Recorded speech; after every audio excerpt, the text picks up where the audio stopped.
हैं और बहुत ही हमारे गांव की जो साफ छवि बनाई है इन्होंने। बच्चों को बहुत मोटिवेट करते रहते हैं हर जगह, सिर्फ गांव में ही नहीं पूरे हरियाणा में इनका वो नाम है रोशन। तो अब दो शब्द वो कहेंगे, मैं उनका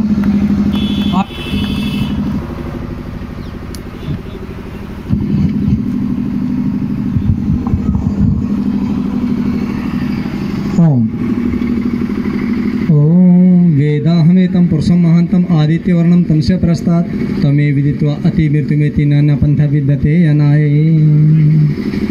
बहुत ही आदर और सम्मान के योग्य गांव के बुजुर्गों, नौजवान साथियों, वे प्यारे बच्चों, और आज के इस कार्यक्रम के मुख्य अतिथि भाई जगफूल जी और स्टेज का संचालन कर रहे पूर्व सरपंच श्री रामोतार जी, और बहुत ही सम्मान के योग्य हमारे बीच में भाई प्रद्युमन जी से पहले मैं कहूँगा भाई उमेश जी कोच जो हमारे खड़े हैं, इनका मैं बहुत दिल से धन्यवाद करता हूँ, क्योंकि मैं हमेशा नौजवानों में रहा हूँ और नौजवानों को अभी तक मैंने प्रेरित किया है, और इनकी जो मेहनत थी वो आपको साफ नज़र आती है। देख रहे हैं भाई प्रद्युमन जी, इनका नामकरण संस्कार जो किया था वो एक विशेष परिस्थितियों में किया था कि सभी का इसका आंकलन करके कि इसका नाम क्या रखा जाए, तो इनका नाम प्रद्युमन रखा था। भाई प्रद्युमन जी का भी मैं तहे दिल से धन्यवाद करता हूं। और आप जानते होंगे शायद प्रद्युमन जी के बारे में, ये छोटा था तब से इनको लगन थी, सभी कह रहे हैं इस बात को, लेकिन मैं तब भी आता था, मैं इनसे मिलता था तो मेरा सम्मान करते थे, छोटे थे, क्योंकि इनका पिताजी सम्मान करता, इनका दादाजी, इस तरह से। तो इन्होंने प्रद्युमन जी को मैं एक ही बात कहा करता था, बेटे तू बाबा जी बन जा। मैंने इसको बहुत आग्रह किया, लेकिन ये छोटा था, इसको पता नहीं था, तो शायद हो सकता है किसी ने बताया होगा इसको।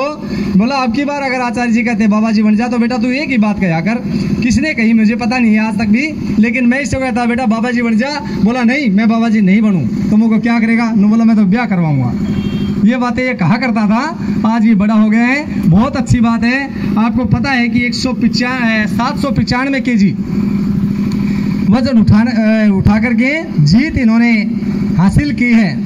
और मैं भाई उमेश जी के बारे में आपको कह चुका हूं, आप समझ गए हैं। और इनके और भी बहुत से सहयोगी हैं, तरुण जी हैं, साहिल जी हैं, दुष्यंत जी हैं, नितेश जी हैं, ये सब साथ इसके तैयारी करते हैं और राज्य स्तर पर प्रयास इन्होंने किया है। और उसके प्रद्युमन जी जो हैं, इनका मेहनत है, गांव की तरफ से सारे जो है ना लोग इनको आशीर्वाद देने के लिए यहाँ पर पहुँचे हैं। तो ये एक आकर्षण के केंद्र बिंदु हैं आज के कार्यक्रम के।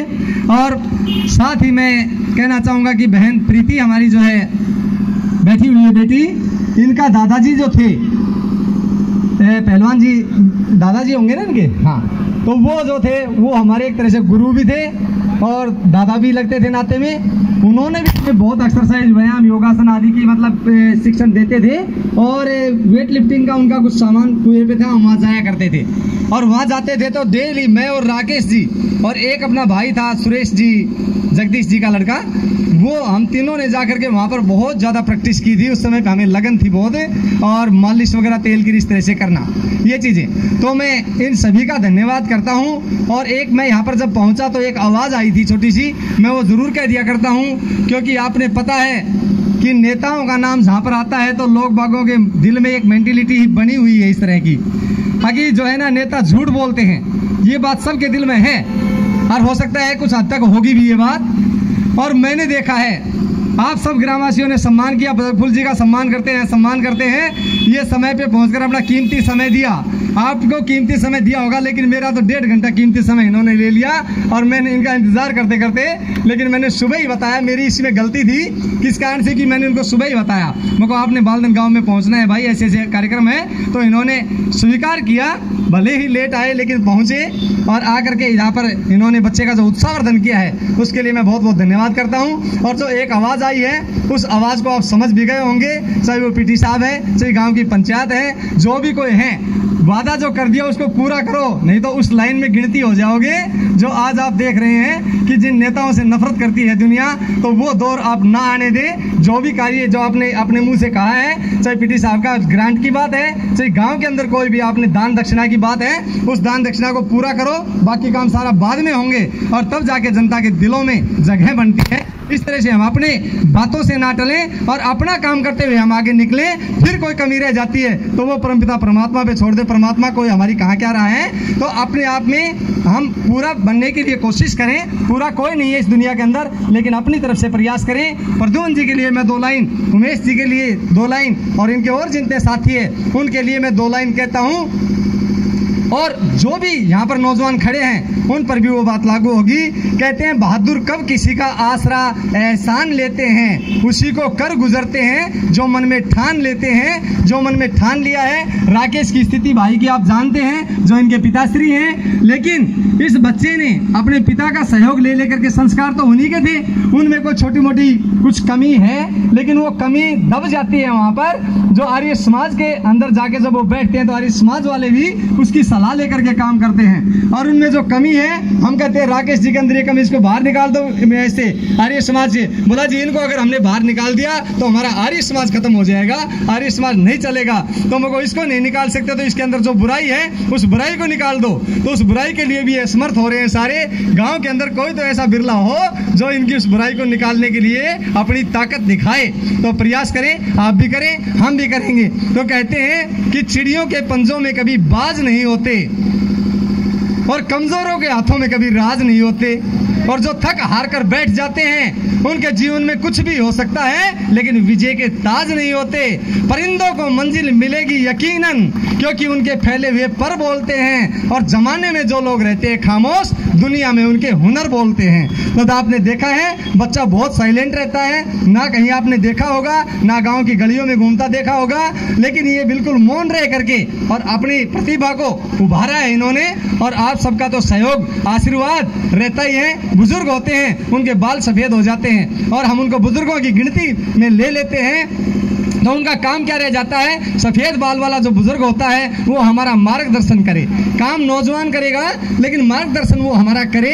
आपको पता है कोई भी कार्यक्रम जब होता है, आप गांव के अंदर देखते हैं कहीं ऐसी जगह में कार्यक्रम हो जो ढूंढने में मुश्किल हो, जो टेढ़ा मेढ़ा रास्ता हो, तो वहां पर सफेद चुन्ना डाला जाता है। और वो चुन्ना इसीलिए डाला जाता है कि रास्ते को पकड़ के वो व्यक्ति अपनी मंजिल तक पहुंच जाएगा। इसीलिए जो सफेद बाल होते हैं इनका केवल यही होता है कि इनका आशीर्वाद लेकर के, इनका मार्गदर्शन पा करके वो व्यक्ति अपनी मंजिल तक पहुंच जाया करता है। इसलिए बुजुर्गों का सम्मान आपने करना चाहिए। और एक हवन हुआ था अपने गांव में, बड़ा भारी हवन हुआ था संक्रांत को, लेकिन एक हवन कोसली के अंदर भी हुआ था। श्री लक्ष्मण सिंह यादव जी ने उसको ऑर्गेनाइज किया था और उस कार्यक्रम को मैं भी गया उसके अंदर। तो जाकर के देखा तो बहुत बढ़िया। उसके अंदर यही था कि भाई पर्यावरण तो शुद्ध करना ही करना है, लेकिन इसके साथ एक बुजुर्गों का सम्मान को जो लेकर के ये चले, वो मेरे को बहुत अच्छी बात लगी। जिस घर के अंदर बुजुर्गों का सम्मान होता है उस घर के अंदर आप देखना किसी चीज की कमी नहीं आती है। और बुजुर्ग ही एक ऐसे होते हैं जो हमारे को आशीर्वाद देते हैं और वो आशीर्वाद फलता फूलता है। आपने देखा होगा अपने बच्चों को हम इतना ढीला छोड़ देते हैं, इतना ढीला। मैंने राकेश जी के घर में जाके देखा तो दिनचर्या बना करके टांगी हुई उन्होंने एक कागज के ऊपर, ताकि सुबह बच्चे हमारे 2 बच्चे, इनके एक बेटी है सुमेधा और एक बेटा है मंजीत का देते हैं इनको, और प्रद्युम्न। तो इन दोनों का दिनचर्या एक कागज पे लिख करके और दीवार के ऊपर लगा रखी। मैंने पढ़ना शुरू किया, सुबह इतने बजे उठना है, इतने के बाद इतना अपने दिनचर्या से निवृत्त होना है सोच आदि से, उसके बाद आपने आसन करने हैं, उसके बाद ये करना है। पूरे दिन का जो है राकेश जी ने अपने घर में टांगी हुई है। कोई ऐसा है जो अपने घर के अंदर ऐसा कार्य किया हो किसी ने? तो राकेश जी भले ही थोड़ा बहुत कुछ से विचलित हो, लेकिन बच्चों को कभी उसने विचलित होने का मौका नहीं दिया है। समय समय पे संभाला है और सभी सुविधाओं से ओत-प्रोत बच्चों को करके और आगे बढ़ने का मौका दिया है उन्होंने। तो राकेश जी का मैं तहे दिल से धन्यवाद करता हूं। और कमी तो भाई सभी में होती है, कमी तो हमारे अंदर भी थी। हम भी आपको पता है छोटी मोटी ये कर लिया करते थे, उल्टा सीधे दारू दूरू के साथ थोड़ा नशा था, लेकिन वो समय पहले था। और एक दिन ऐसे बैठे थे कुछ मित्र, ये डीजे करने के लिए आज गए, बोला जी डीजे लाएंगे। राकेश जी फोन नहीं उठा रहे, मगर राकेश जी से पूछने की जरूरत नहीं है, तुम्हारी नौजवानों की इच्छा है तो तुम डीजे ले आओ, कोई बात नहीं, लेकिन इसके साथ मेरी एक शर्त होगी कि कोई भी अभद्र गाना यहाँ पर आप बिल्कुल ना बजाएं। और इस डीजे के अंदर कोई ऐसा गाना जो हमारी माँ बहन बेटी या भाई या नौजवान के ऊपर गलत असर पड़े, ऐसा अगर आप नहीं बजाओगे तो आप डीजे ला सकते हो, मगो मैं आपको परमिशन देता हूँ। तो बच्चों ने ये तैयारी की, ला करके कहते हैं कि तलवारों की छाया में जग की आजादी चलती है और इतिहास उधर चल देता है जिस तरफ जवानी चलती है। तो नौजवान जिस तरफ चलता है देश का इतिहास उधर ही चल दिया करता है। तो इन नौजवानों ने जो देश का इतिहास रचने का एक गांव से लेकर के, अपने घर से लेकर के शुरुआत करके गांव और गांव से जिला से स्टेट तक आज इन्होंने नाम किया है और इससे आगे सभी की तमन्ना है कि ये और भी आगे जाएंगे।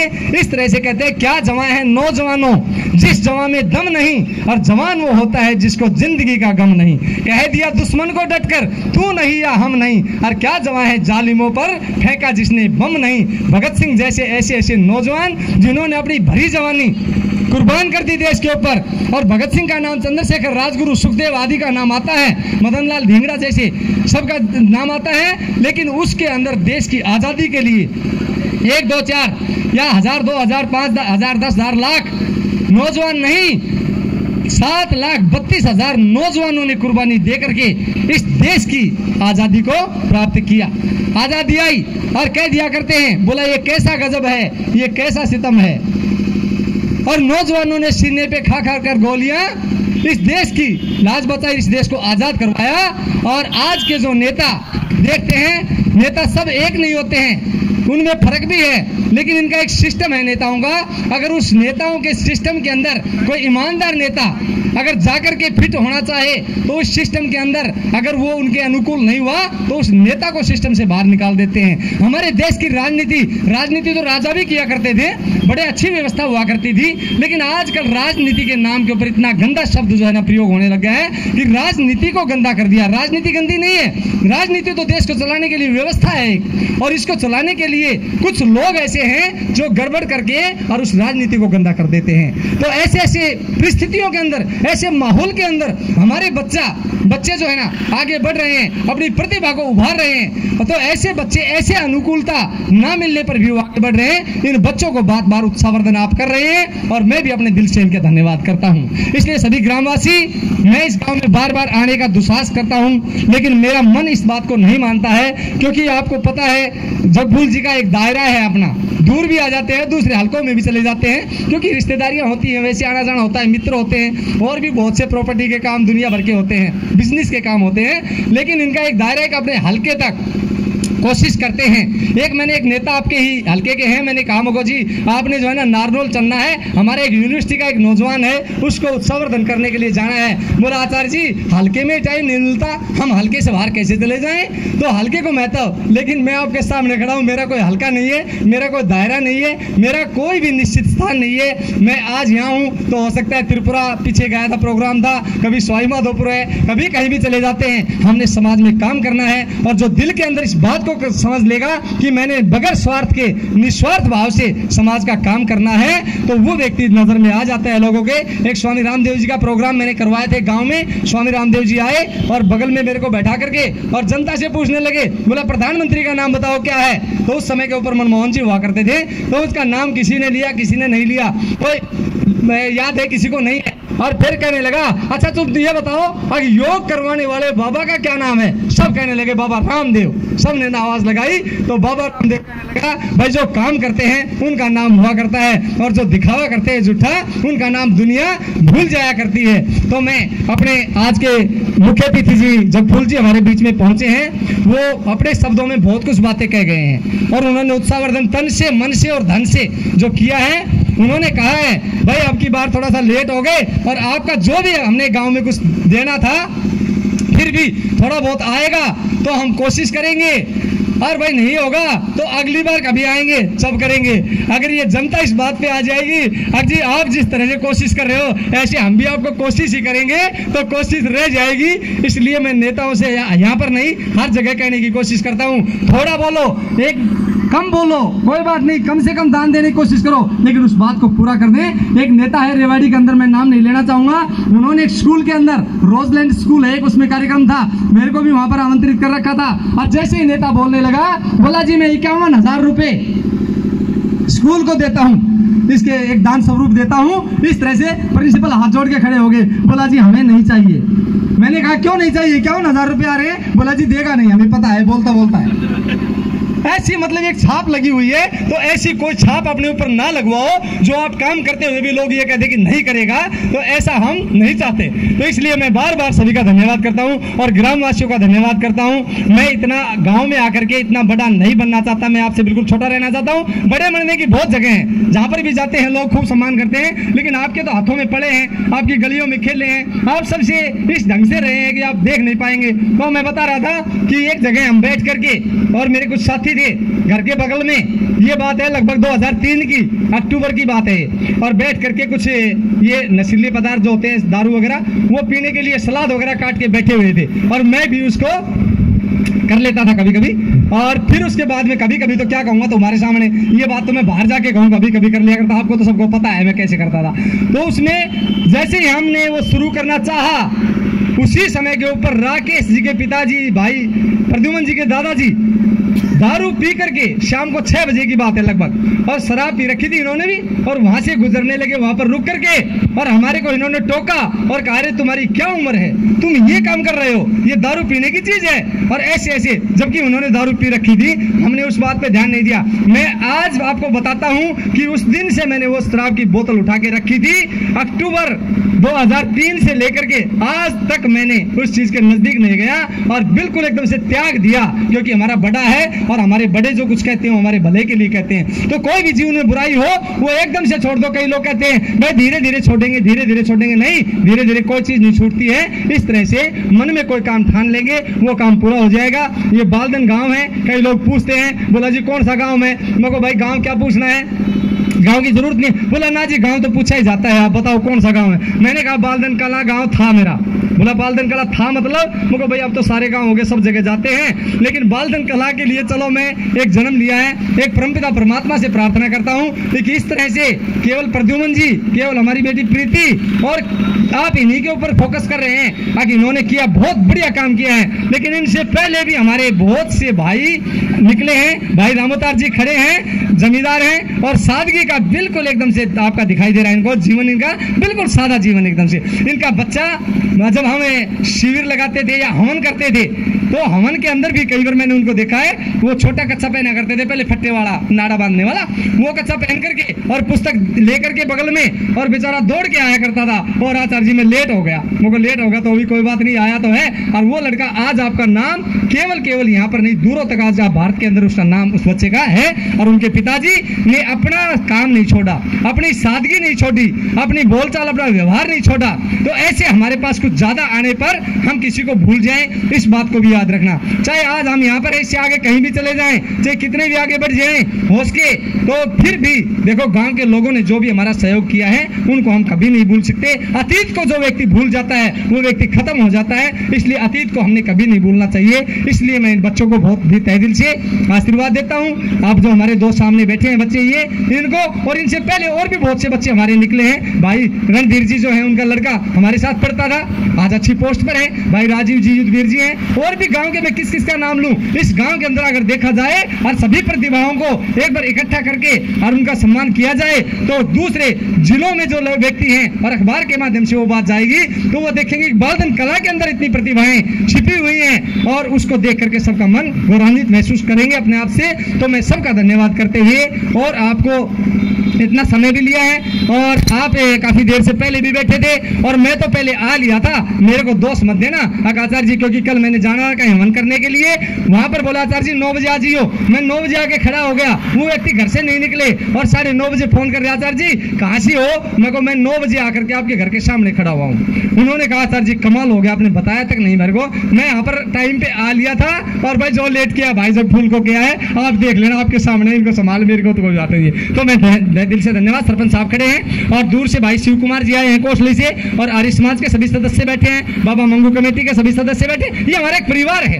ये जो भी संस्थाएं हैं, चाहे बाबा मंगू है, बाबा मंगू जैसा क्रांतिकारी व्यक्ति, किसी को भ्रम है तो बेशक रहे, लेकिन बाबा मंगू जैसा क्रांतिकारी व्यक्ति जो मुसलमानों से लोहा लेकर के और लड़ते लड़ते कहते हैं यहाँ परस्त तक आ गया, और तलवार चल रही है, और आखिर के अंदर उन मुसलमानों ने, उन दुराचारियों ने उस बाबा मंगू एक क्रांतिकारी का जो है गला काट दिया, और गला काटने से वो व्यक्ति वहां पर शहीद हो जाते हैं। और उस शहीद का जो है ना यहाँ पर इस गांव के अंदर सम्मान करते हैं। हर व्यक्ति जाता है और जाकर के वहां पर मत्था टिकाने की कोशिश करता है, लेकिन उससे भी हम एक सीख लें, हम क्रांतिकारी बने और उससे प्रेरणा लेकर के अपने जीवन को अच्छा बनाए और इस तरह से हम सोचे कि बाबा मेरे ये काम कर दे, जो भी धारणाएं हैं उनको छोड़ के, अंधविश्वास कुरीतियों को छोड़ करके एक अच्छाई को अपनाने का प्रयास करें। इतना कह करके मैं पुनः सभी का धन्यवाद करता हूं, इन भाइयों का, सभी का, उमेश जी का और सभी का, और मुख्य अतिथि जी हैं, भाई राम अवतार जी है, सरपंच साहब हैं, सभी का नाम लेने की नहीं, जो भी मेरे सामने हैं और जो नहीं है, सभी का धन्यवाद करके मैं अपनी वाणी को विराम देता हूं। इति ओम शम। सभी